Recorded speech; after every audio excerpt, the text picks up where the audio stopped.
नमस्कार, आप सभी का बहुत बहुत वेलकम और अभिनंदन आपका अपना YouTube channel exam tutorial 3M पर। और आप सभी के लिए बहुत बड़ी खुशखबरी, आप देख सकते हैं एसबीआई क्लर्क की वैकेंसी नोटिफिकेशन आ चुकी है।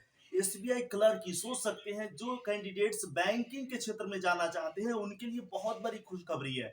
तो इस नोटिफिकेशन के बारे में हम लोग हर एक डिटेल्स के बारे में चर्चा करेंगे। जैसे एसबीआई क्लर्क में टोटल पोस्ट कितना है, कैटेगरी वाइज पोस्ट क्या क्या है, किस कैटेगरीज को कितने पोस्ट हैं, इन पर हम लोग बात करेंगे। अप्लाई डेट कब से कब तक है, इसमें फी कितना कितना लगेगा, हर कैटेगरी वाइज फीस डिटेल्स हम लोग देखेंगे। फिर प्री एग्जाम डेट कब है, मेंस एग्जाम डेट कब है, इसमें एज लिमिट कब से एज काउंट किया जाएगा, फिर एज कितना है, एज रिलैक्सेशन पर हम लोग बात करेंगे कि किसके लिए कितना एज रिलैक्सेशन है। फिर हम लोग क्वालिफिकेशन पर बात करेंगे, फिर कौन सा एक्स्ट्रा नॉलेज की जरूरत है इस नोटिफिकेशन में, इस वैकेंसी में, उस पर फिर हम लोग बात करेंगे।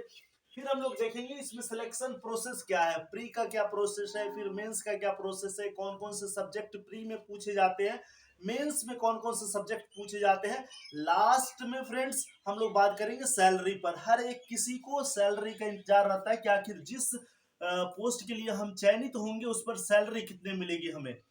तो आइए हम लोग शुरू करते हैं ए टू जेड हर एक नॉलेज के बारे में। लेकिन शुरू करने से पहले आप सभी से एक बहुत दिल से एक रिक्वेस्ट है कि आप सभी जो भी न्यू स्टूडेंट्स या फिर कैंडिडेट्स इस चैनल को देख रहे हैं वो हमारे चैनल को जरूर सब्सक्राइब करिए और बेल आइकन को जरूर हिट करिए ताकि हर एक नोटिफिकेशन आपको मिल सके। चलिए हम लोग शुरू करते हैं। तो सबसे पहले देख लीजिए, ये SBI junior associate clerk recruitment 2023 है। इसमें टोटल पोस्ट पर अगर हम लोग बात करते हैं तो टोटल पोस्ट कितना है, 8,283 पोस्ट के लिए वैकेंसी आई है। कितने पोस्ट के लिए, 8,283 पोस्ट के लिए।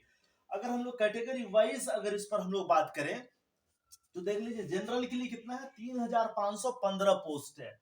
फिर ईडब्ल्यूएस के लिए कितना है, 817 पोस्ट है। फिर ओबीसी के लिए कितना है, 1919 मीन्स 1919। फिर एससी के लिए 1284 है और एसटी के लिए कितना है, 748 है, 748 है। अब अप्लाई कब से की जाएगी, तो अप्लाई आपका 17 नवंबर से शुरू है और 7 दिसंबर तक चलेगा। और फीस में कितना लगेगा, तो जनरल ओबीसी ईडब्ल्यूएस के लिए 750 और अदर के लिए एससी एसटी के लिए नो फीस। अब देख लीजिए यहाँ पर प्री एग्जाम डेट कब है, तो ये जनवरी में होगा। प्री एग्जाम डेट कब आएगा, जनवरी में।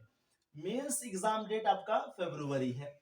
फिर लास्ट अगर एज लिमिट की हम लोग बात करें तो एज कब से काउंट की जाएगी, तो 1/4/2023 से। और आपका एज कितना होना चाहिए, मिनिमम 20 और मैक्सिमम 28, ये जनरल वालों के लिए है। अगर ओबीसी में है तो 3 साल का आपको छूट मिलेगा, अगर एससी एसटी है तो फिर 5 साल का छूट मिलेगा।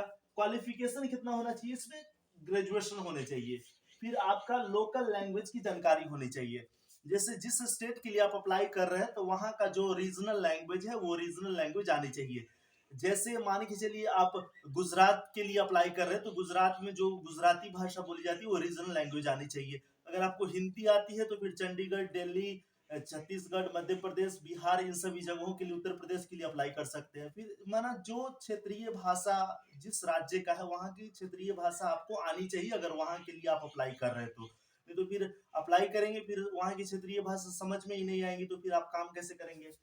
फिर देख लीजिए, फिर हम लोग देखते हैं सिलेक्शन प्रोसेस पर। तो इसमें ना कितने एग्जाम होंगे आपका, एक तो प्री टेस्ट होगा, दूसरा मेंस एग्जाम होगा। फिर अगर प्री का सिलेबस क्या है, प्री के सिलेबस पर हम लोग बात करते हैं तो प्री का सिलेबस अगर देखिए तो यहाँ पर क्या है, 100 क्वेश्चंस आपसे पूछे जाएंगे और 100 मार्क्स के होंगे और ये 60 मिनट्स आपको मिलेगा। मीन्स टोटल 1 घंटे आपको मिलेंगे। और नेगेटिव मार्किंग इसमें कितना है, 1/4 है।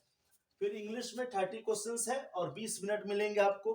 फिर मैथमेटिक्स में 35 क्वेश्चंस है और 20 मिनट मिलेंगे। कैलकुलेशन आपको फास्ट करने होते हैं। फिर अगर रीजनिंग की बात करूं तो इसमें 35 क्वेश्चन है और कितना समय मिलेगा, 20 मिनट का आपको टाइम मिलेगा। अगर मेंस का सिलेबस की अगर हम लोग बात करें तो मेंस में 190 क्वेश्चंस पूछे जाएंगे और वो 200 मार्क्स का होगा और 2 घंटा 40 मिनट का समय आपको मिलेगा। इसमें भी नेगेटिव मार्किंग कितना है, 1/4 का है। यहाँ पर देख लीजिए, जनरल फाइनेंशियल अवेयरनेस, इसमें कौन कौन सा सब्जेक्ट है, ये 4 विषय है, 5 विषय है कंप्यूटर मिला करके। तो सबसे पहला जनरल फाइनेंशियल अवेयरनेस, इससे 50 क्वेश्चंस पूछे जाएंगे और 50 क्वेश्चन 50 मार्क्स के होंगे और इसमें आपको टोटल कुल मिलाकर के 35 मिनट दिया जाएगा। अब देख लीजिए इंग्लिश से आपका 40 क्वेश्चन है और ये 40 मार्क्स का है, इसमें भी आपको 35 मिनट मिलेंगे, 35 मिनट्स। और मैथमेटिक्स में 50 क्वेश्चन है, 50 मार्क्स का है और इसमें 45 मिनट्स मिलेंगे। क्योंकि मैथमेटिक्स का कैलकुलेशन करने में थोड़ा टाइम लगता है, इसलिए टाइम टेकिंग, इसलिए इसमें आपको 10 मिनट्स एक्स्ट्रा मिल रहा है। क्वेश्चन नंबर ऑफ क्वेश्चन भी इसमें ज्यादा है, 10 क्वेश्चन बढ़ रहा है। फिर देख लीजिए आपका रीजनिंग और कंप्यूटर दोनों मिलाकर के आपका 50 क्वेश्चंस है और 60 मार्क्स का है और ये भी आपका 45 मिनट्स इसमें भी आपको समय मिलेगा। तो कुल मिलाकर के 190 क्वेश्चन है और कितना मार्क्स का है, 200 मार्क्स का है। तो in this way we have already shown here क्या है, प्री का और मेंस का दोनों का सिलेबस हम लोगों ने देखा और लास्ट में हम लोग बात करेंगे सैलरी की। तो आप लोग को बेसब्री से इंतजार रहती है लास्ट में कि सैलरी कितना मिलेगा। तो सैलरी आपका 19,900 है, ये आपका बेसिक पे है। कितना है, बेसिक पे है। अगर इन हैंड की बात करें, सारा अलावेंस अगर जोड़ जाड़ के, तो आपको इन हैंड कितना 30K यानी 30,000 प्लस ही मिलेगा। तो चलिए फ्रेंड्स, ये पूरी जानकारी एसबीआई क्लर्क की थी, ए टू जेड हर एक इंफॉर्मेशन से आप लोग परिचित हुए। इसी तरीके से आप हमारे चैनल पर बने रहिए। फिर हम लोग नेक्स्ट वीडियो के साथ आते हैं, तब तक के लिए बहुत बहुत धन्यवाद, थैंक यू।